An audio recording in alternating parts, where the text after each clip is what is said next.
It would be fair to say that most atheists are what you would consider to be realists, who consider things of the spirit or God as an unreal or illusory or delusion or superstitious or superficial thing. But that is not our concern. Our concern here is within the context of its emergence in human affairs and philosophy. Within a panentheistic context, atheism does apparently serve, although not altogether completely. It is indeed a partial view, just like theism, pantheism, and all the other isms and models of the God-world relationship that have been cultivated throughout time. What does atheism reinforce about the significance of existence, life? Atheism initiates the concept that life is real. Life being real is not a bad position to take. It lends validity to what we do every day. If one did not believe that life was real, then many people would decide that putting the energy life demands of us into meeting everyday challenges would seem ridiculous. Atheism, by declaring life to be real, which most realists confess, begins the process of understanding the significance of life. Classical traditional theism provides an even greater significance to life.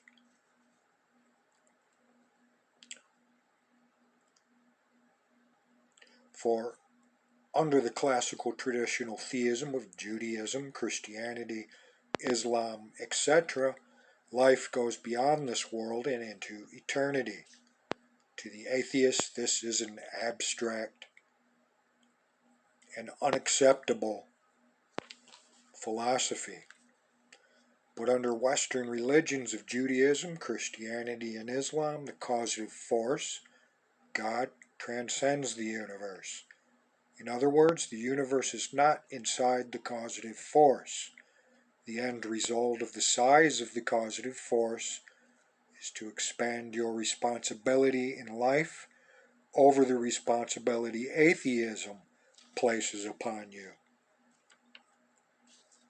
You now become responsible for your own actions, for they will affect you in the hereafter, whether you acknowledge that it exists or not.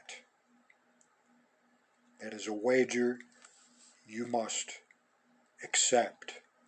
Under atheism, you have no responsibility to the causative force because according to atheism, it doesn't exist. For you do not have any direct impact upon her. Is life significant? Yes, but only in a limited way.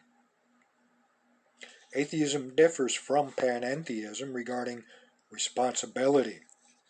Under panentheism, you exist within the causative force. As such, you have a responsibility not only to yourself, but to the causative force.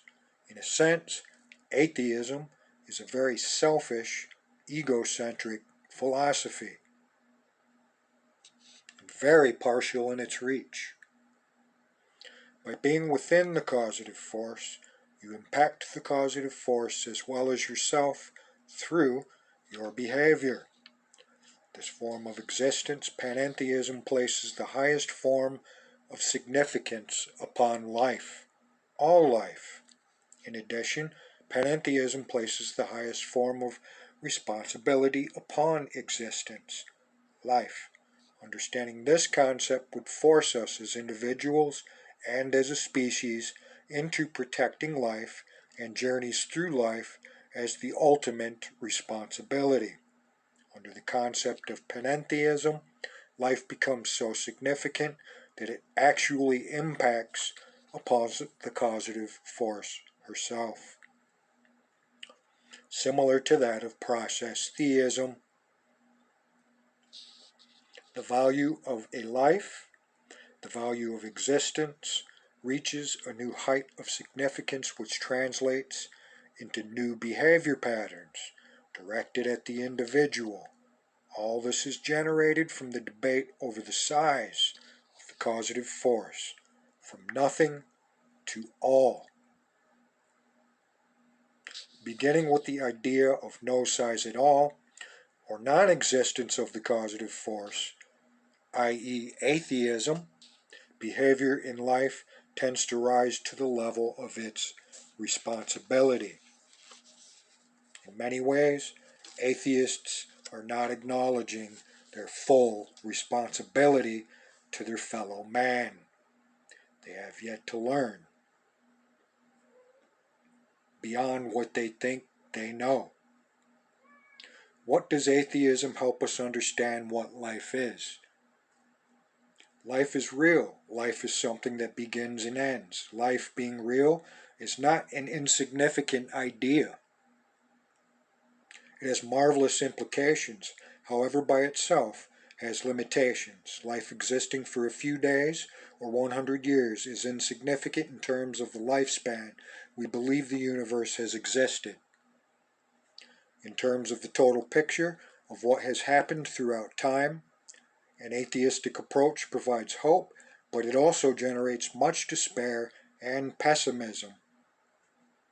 Under atheism, our significance appears to have little worth compared to the immensity of the universe. Science continually expands our understanding of the amount of time needed to develop the universe. Under atheism, as our understanding of the amount of time needed to develop the universe increases, our sense of significance decreases. 100 years compared with 7 days is a long time. 100 years compared with 15 billion is a very short time and has little meaning by comparison.